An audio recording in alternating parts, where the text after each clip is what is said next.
Anas obboleettii kiyyas jaarsa kiyyatu ulfeessee.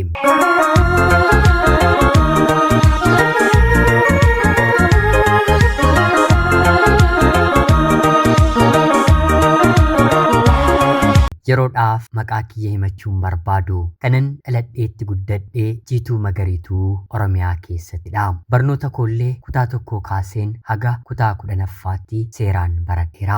Sanaan booddee garuu haati kiyya yoon kanaan olitti barnoota baradhee isheerraa fagaachuu akkan danda'u waan shakkiteef maaloo yaantala koo qabeenyis jira mannis laftis kan abbaa keessanii guuteera. Kanaan booddee barattee eessayyuu akkana jalaa deemtu hin barbaadu. Heerumiitii mooraama kana keessa abbaa manaa kee fidadhuutii waliin jiraadhu jettee na gaafatti. Abbaan koo anaa umrii waggaa 8, obboleettii koo lammaffaa waggaa 6, obboleessa kiyya kutusuu waggaa 3 addunyaa kanarraatii boqote. Kan nutitti dhalannee guddanne magaala aanaa keessatti ta'us haa ta'uutii garuu dhukkuba abbaan koo yeroo sana qabame dhibee busaatiif qorichi gahaan yeroo sanallee jirus haa ta'uutii garuu dhukkubni busaa abbaa kiyya qabate mallattoo isaa guutummaa guutuutti of mul'isuu didee har'a bor hinnaaf wayya jedhee abbaan koo otoo eeggatu naannoo baatii 2 erga dhukkubsatee booda busaa ta'uu birallee gahamus haa ta'uutii garuu kan yeroon irra dabarte taatee yeroonni qoricha guyyaa 60 fudhachuu eegalu vaayirasiin dhukkuba kanaa garuu abbaa kiyyaaf obsa kennuudhaa baattee lubbuu isaa nu jalaatii galaafatte. Abbaan koo yeroo sanatti nama uffata hodhu darbee immoo uffata hodhaallee namoota kanfaltiidhaan barsiisudha. Mana wayyaa suuqii magaala keessaa bakka 3 qabna. Ofcoo yookiin immoo baabura bakka 1 qabna. Lafaa fi mana abbaan koo bitee ijaaree qabu lakkoofsa hin qabu ture. Yeroo dhiyoo keessatti konkolaataa bita jedhamee nama eegamu akkam nama jaallatamu obbolaansaa firoottansaallee hirkoo dahoo godhatanii kan ilaalan warra isaas warra haadha koos kan gargaaru qabeenyi isaa dhuma kan hin qabne liqeessee kennee kan harkaan dhumne nama hedduu biratti jaalatamu ture. Haa ta'uutii garuu duuti sooressa hiyyeessa furdaa qallaa jaalatamaa fi jibbamaa hin jettu mitire abbaa kootiin guyyaa eegdee lakkaawwattee fudhate. Warra du'anittis isa dabalatte. Erga abbaan koo boqotee booda haadhi koo qabeenya abbaa koo to'achuun baay'ee isheetii ulfaatee ture. Sababiin kanaa immoo yeroo inni jiru bakka qabeenyi jiru otoo hin taane anaa fi obboloota koo dahuu fi guddisuu irratti haati keenyi kan xiyyeeffatte ture. Akkuma abbaan keenyi boqoteen obbolaan isaa qabeenyatti darbuun mamancaasuu jalqabanii hofcoon yookiin immoo baaburri akka hojiin ala ta'u manneen uffataa akka kasaaraatti galan baatii muraasa keessatti taasisanii turanii. Haa ta'uutii garuu obboleessi haadha kiyyaa haga yoomiitti kuni otoo ta'uu laaltaa qabeenyi kuni barii ijoollee kanaaf barbaachisaadha. Waggaa tokko yeroon guunne keessatti jarri kun qabeenya haga kanaa kan balleessan xiqqo turan immoo manumaati jiraatullee sirratti gurgursiisuu dhaabi jechuu qabdaa yeroo jettuuni haati koo obboloota abbaa koo waliin walitti bu'uun qabeenya harka isaanii irra jiru karaa seeraa deemtee harka isaanii irraatii fuutee gariin eessuma koot gariin immoo ofii ishee to'achuuf yaalii gochuu galte. Akka yeroo abbaan koo jiru gonkumaayyuu ta'uu hin danda'u. Haa ta'uutii garuu haala gaariitiin suuqii tokko qabattee nu jiraachuu nu barsiifachuu jalqabde. Abbaan koo boqotee waggaa 2 waggaa 3 booddees seera qabeessaan karaa mamaatii ishee gaa'illi bareedaan ta'e namuma abbaa koo gituun haadha koof dhufee ture. Innis akkanuma ijoollee 2 kan qabuu fi haati manaansaa kan boqottedha. Haa ta'uutii garuu haati koo gonkumaa ijoollee abbaa manaa koo irratti ijoollee gara biraan dabaluu gaa'ila abbaa manaa koo irratti gaa'ila biraan dabaluu maal na godhee jennaan umrii kanaan booddee maal barbaacha gaa'ilattiin seenaa jettee diddeeni. Haga yeroo dhiyootti heerumi jedhamtee haati koo kadhatamaa turte. Sanarratti immoo simboon fuula isheellee abbaan koo boqochuutiin xiqqoo tuqamee malee dubartiima waggaa mana 20 keessaa fakkaatti. Maarreegaa kanaan otoo jettuu anaa fi obbolaa koo otoo nu barsiistu guyyaanis jijjiiramaa dhufee anis guddadhee waggoonnis lakkaa'amanii kutaa 10ffaan xumure. Akkuman armaan duran isinitti hime haati koo heeruminaan jette yeroo sanatti jaalallee yookiin immoo kaadhimaa anaan fuudhuuf humna qabus ta'e umriinsaa gaheeru hin qabun tureem. Haa ta'uutii garuu kanuma yeroo sana na bira jiruutiin na fuutaayii haati kiyya mana nu dandeessii jedheen gaafadheeniim. Yeroo kana inni barataa kutaa 11 maal hojjedheen si nyaachisuuf umrii kanatti si fuudhaa, ani bar karoorri koo yuunivarsiitii seeneen barnoota koo xumureen hojii qabadheen maatii kiyya gargaareen gaa'ela waliin dhaabbannaa yeroo inni naan jedhu haga sanatti haati kooyyuu obsana jalaa dhabdii. Egaa kan koof kan kee asuma irratti haa dhaabbatu jedheen qormaatni maatirikii kutaa 10ffaa otoo naaf dhufee jiru garaa haadha koof jecha barachuu dhiiseen manuma taa'een gaa'ela eeggachuu jalqabeem. Akkanani asumatti heeruma barbaadu wanta dhagahameef dargaggeessi tokko heerumaaf na fuudhuuf jaarsaa gara haadha kootti ergateem. Walis na barsiisanii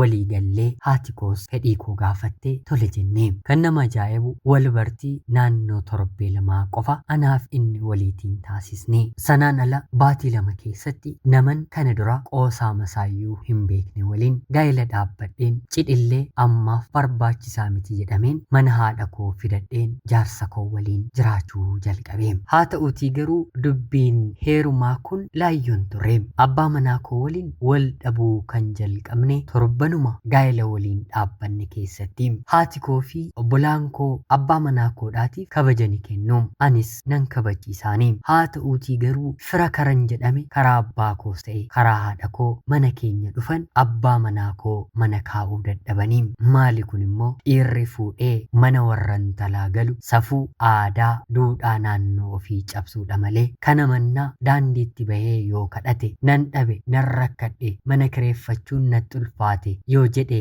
daandiirraa kan isa kaachisutu jira jechuun isa komachuu isumattillee dubbachuu jalqabanii. Wanti kun tarii jechaan gabaabseen yeroon dubbadhu laayyoota fakkaatus haga ammaati wanti addunyaa kanarraatii sitti ulfaate maali jettanii otoo na gaafattanii dubartiin jaarsa ishee maatii ishee waliin jiraachisuudhaam. Guutummaa guutuutti jaarsi dubartii maatiin talaa bira kabaja dhabaam. Kanarratti immoo hojiinsaas hagas mara mitiim. Haadha kootu jabaa waan ta'eef dhiirri kabiraa guddaan mana keenya keessa waan hin jirreef isa ajajataam. Darbee immoo warri isaa isa inni haadha kootiif ergamu ajajamu laakunoo akka saree mandara keessa warra soddaaf akka inni kaatu jechuun isa komatuum. Haalonni salphaa hin turreem isumaafiyyuu jechuudhaam. Kun egaa gara kootti deebi'ee ana waliin walitti nu buusuu eegaleem. Dabalataan immoo jaarsi koo otuma bakkee keessaa kireeffadheen jiraachisanaan jedheellee humna mana ani keessa jiraachuu barbaadu ittiin kireeffatee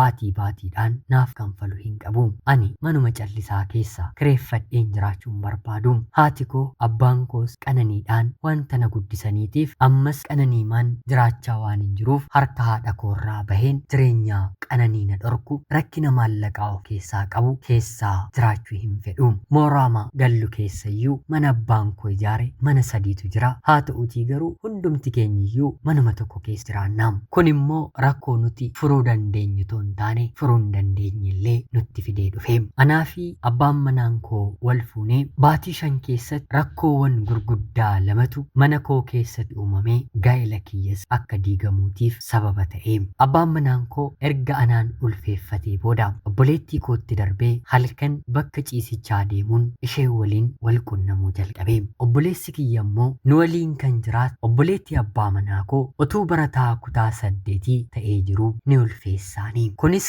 baramuu kan danda'e abbaan manaan koo halkan ana biraa ka'ee obboleettii kiyya bira otoo deemaa jiru obboleettiinsaa obboleessa koo waliin otoo citu harkaaf harkatti qabee kan obboleettii koo otoo isatti hin dhaga'amiin ishee waliin ciisuunsaa qalbii isaa otoo hin tuqin isa obboleessi koo obboleettii isaa waliin ciise akkam akkana godha jechuun halkan qixxee obboleessa koo reebaam. Obboleessi koo gaafa iyyuu halkan hundi keenyiyyuu kaanee abbaa manaa koodhaan tumneem. Kan nama gaddisiisu immoo obboleettiin koos abbaan manaan koo obboleettiin isaas obboleessi koos qullaa qulqullaniim. Otuu guyyaa ta'ee wanta baay'ee nama qaaniidhaam. Barri tolee ifaanis waan jiruuf ifaa keessatti hundumti isaaniiyyuu saaxilamaniim. Halkan sana iyya guddaatu mana keenya keessatti ta'eem. Haati koo guyyaa rakkoof jettee mana keessa miincaa kaawwattee qabdi. Obboleettii koo waliin illee akka inni ciiseeru yeroo hubatte isa kukkutuudhaaf waa xiqqooshee hafeem. Battaluma baqatee mana keenya keessaa baheem. Obboleettiin isaas akkanumaam. Sana Sanaan booddee garuu lamaan isaaniillee ulfa ta'uu isaanii yeroo booddee beekame. Yeroon isaa gahee waan turreef obboleettiin koo nan baasa malee jettee haadha kiyya rakkiftee jennaan haati koo annan siif guddisa. Amma immoo kana baasuu deemtee dhukkuba biraa fidattee dhufta. Maal si dhibe kan si jiraachisoo qabeenya warra keeti. Atis yoo feete heerumi ani dhala keessan nan barbaada. Torbayyuu deessanii naaf fiduu dandeessu nuun jette. Jaarsi koo achumaan ari'ame. Kan obboleessa koollee araara buuseen nan guddifadha jettee haati koo kadhattee. Haa ta'uutii garuu maatiin lamaan diina walitti taane mucaan sun ulfa obboleessa koo akka ofirraa baasisu taasisanii anaa fi obboleettiin koo garuu ni deemne. Rabbi nu gargaaree garaagarummaa baatii lamaa gidduutti abbaa tokkorraa ijoollee dhiiraa lama wal fakkaatan lakuu jedhaman hojjaan isaanillee walitti ta'e bifti isaanii abbaa keenya fakkaatu deenye. Kuni raajii marabbiiti jennee fudhanne. Haati koo ijaja keessaa ijoollee kana ilaalaa oolte. Obboleessi koo isheen abbaa keenyaaf deessellee haga kanatti abbaa keenyatti hin baane. Haati koo abbaa keenyaan baay'ee jaallatti maqaasaa arraba isheerraatiin buusa. Erga ijoollee kana argatte immoo gammachuun ishee dachaa ta'eef kanaan jiraachuu ijoollee keenya guddifachuu jalqabne. Haati koo anaan heeruminaan jette. Obboleettii koodhaan illee heerumi jetteen silaa lamaan keenyiyyuu barnoota addaan kunneerra. Haa ta'uutii garuu akka aadaa fi duudhaa naannoo keenyaatti dubartiin heerumte gaa'ilan argatte. Haa ta'uutii garuu gaa'illi isheen argattu dhiira ishee kabaju, dhiira barbaaddu, dhiira ulfina isheen barbaaddu kennuufi miti. Akkanumaan jira mitire innis hir'ina wayii kan qabu yookiin gaa'ila kan diige yookiin immoo rakkoo ta'e kan qabu waan akkanaadha. Erga dubartiin deessee gaa'illi lammataa ishee mudatu kan koo haa ta'u obboleettiin koo gaa'ila jalqabaayyuu toon dhaabbatiin manumatti abbaa manaa kootiin akkas taate immoo hundaa ol baay'ee mana gaddisi. Daa'ima deenye anis ta'e isheen waggaa 5 mana teenye. Waggaa 5 jechuun salphaan turre. Hanga ijoolleen keenya mana barnootaa seenanii manuma turre. Dhiirri gara keenyatti siqu eeyyeen gaa'ila jedheeni dhufa. Haa ta'uutii garuu yaada gaa'ilaan duuba qabeenya maatii koo sammuusaa keessa kaawwata. Nuti qabeenya sana kennaafi akka jirru yeroo nuuf galutti qabeenyaaf jettee nu barbaadde moo jennee yeroo qorru arrabni lakkisiin hin barbaada garaan immoo lakki qabeenya hin barbaada jechuu yeroo bira geenyutti anis ta'e obboleettiin koo hin barbaannu too jennu waggaa 5 geenye. Waggaa 5 booddee magaaluma kana keessa taa'uun wanta nu jibbisiiseef haadha keenyaan gara biyya hambaatti nu ergi jenneen yeroo kana isheen maal yaa ijoollee maaltu dhibee jennaan maal rakkadhee jennaan gara biyya hambaa deemtu lakkisaa morma kootu cita malee ani isiniin gara biyya hambaatti hin ergu gaafan rakkadhe naa deemtanii na gargaartu amma garuu akka yeroo abbaa keessanii hamma abbaa keessanii ta'uu baatus haga humna koo yaalaan jira jettee akka hafnuuf nu kadhatte. Yeroo kanatti anaaf obboleettiin koo tole ishi yoo gara biyya hambaa deemuu nu dhorkite gara magaalaa Finfinnee yookiin immoo Buraayyuutti hojii ta'e nuuf baniitii sana hojjennee jiraannaa fuulli nama biyya kanaa nuuf gameera jiraachuu dadhabnee jennee kadhanneeni. Yeroo kanatti tole jettee manni gaariin tokko ni jira mana sana gurgurtee naannoo magaalaa Buraayyuutti hojii nuuf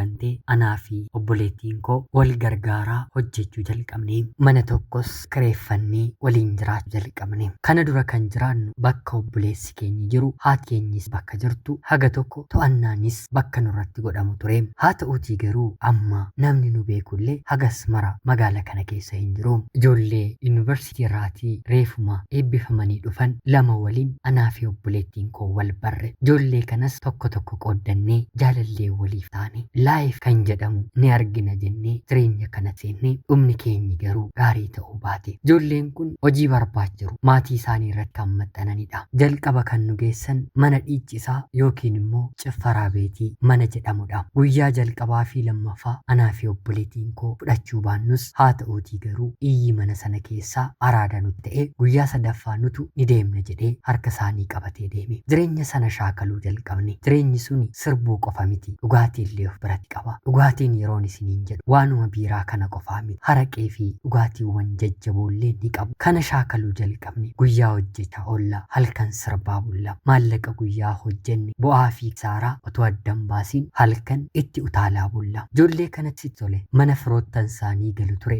isaan biraa bahanii nu bira galu jiraachuu jalqabani. Kutaa gara biraa daballee anaa fi obboleettiin koo kutaa tokko qabannee jiraachuu jalqabne. Ani isheen hangafaa dhiisi jechuu waan hin dadhabeef maallaqa guddaa haati keenya nuti baaste baatii 8 hojjennee ijoollee kanaa fi dhugaatii fidnee dhumarratti ijoolleen sunis hojii argatanii dhimma ammayyuu nurraa fudhatan dabalataan immoo anaaf obboleettiin koo si'a lama ulfa ofirraatii baas bu'aan ijoollee hojiin qabannee waliin utaaluu keenyaa kana nuuf kaa'e baatii 8 booddee hojii siin cufne akkuma isaa jira haati keenyi nu ilaaluudhaaf ta'e gaafa nu ilaaluuf qaamaan illee hir'anneerra fayyaayyuu isheetti fakkaachuu dinnee mana yaalaa nu geessite rabbiif haa galatu fayyaa keenya ture haa ta'uutii garuu manni hojii isheen nu bantee deemte duwwaa ta'ee ture maal gootaniiti yeroo akka ishee kana keessatti maallaqa hanga kanaa fixanii jettee yeroo nu gaafattu haadha keenyadhaati wanta ishee dhoksinu waan hin qabneef wanta hundumasaa akkatti balleessine maal keessaa turre kanaan booddee garuu akka jireenya akkasiitti hin deebine waadaa galleef nutti gadditee nu biraatii deebi ani isiniif jedheen jireenyaan jiraachuu qabu jiraachuun dhiisa isin qabeenya abbaa keessanii akka obboloota abbaa keessanii waan lafaa argame gootanii itti taphattu miti yoon ani garaa laaffadhee isin dhiise ekeraan abbaa keessanii eessattiyyuu isin hin dhiisu jechuun nu akeeka kanaan gara biyyaatti deebitee ammas lafa gara biraa gurguruun hodhaa itti guuttadhaatii hojii kana guutaatii itti fufaa maaloo adaraa keessa akka duraa garuu hin balleessinaa ittiin taphatinaa jechuun haati keenya nuti ni ta'e anaaf obboleetti tole jennee irra deebinee guunnee kanaan booddee anis atis dhiira kan jedhamu bira hin dhaabbannu dhaabbanneeti hafna malee jennee tasgabboofne tasgabbaa'uu qofa otoo hin taane gara mana amantaatti deebinee fuula keenya gara waaqa keenyaatti deeffachuu eegallee akka ani ariifadheetti otoo hin taane guyyaa waaqaa eegee tasgabbaa'ee jiraachuu jalqabeen waggaa 4 booddee anaaf gaa'elli dhufe tasgabbooftee jiraachuu jalqabdee waggaa 3 booddee immoo obboleettii koof gaa'elli dhufe isheen na dursitee ani immoo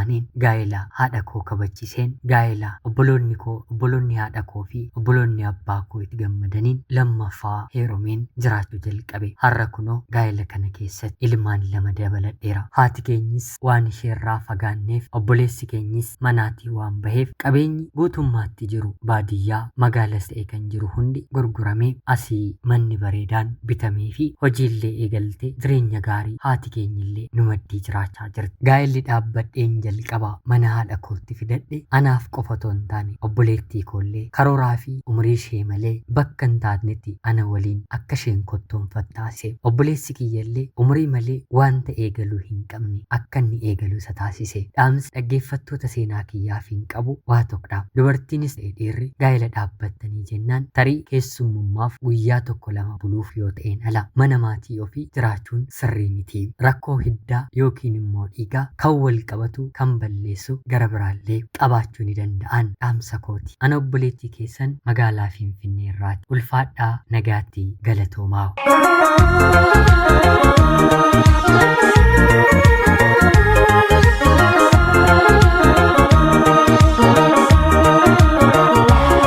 Yoyyaa shamaa akkam jirtu kabajamtootaaf hordoftoota qophii keenya nagaaf jaalalli tokkummaan bakka jirtan hundaatti hunda keessaniif haa ta'u jecha guyyaa har'aallee turtii baatii tokko ol booddee isinitti deebi'een jira dhala namaadhaaf qorumsi hin dhibuutii na dhukkubaa ture isinirraa turuu isinirraa baduu kiyyaatiif guddaa na of kolchaa amma garuu akka eeyyamoo rabbiitti walitti deebineerra kanneen na iyyaafachaa turtaniitiif guddaa galatoomaa viidiyoon kun waan na tureeruutiif laayik sheerii fi sabskiraayib gochuun na gargaara qopheessuuf qindeessuun isin waliin kanan ture ani gammachiista shoomeedha seenaa barsiisoo gara biraatii naga walitti deebinutti bakka jirtan maraan turtii gaarii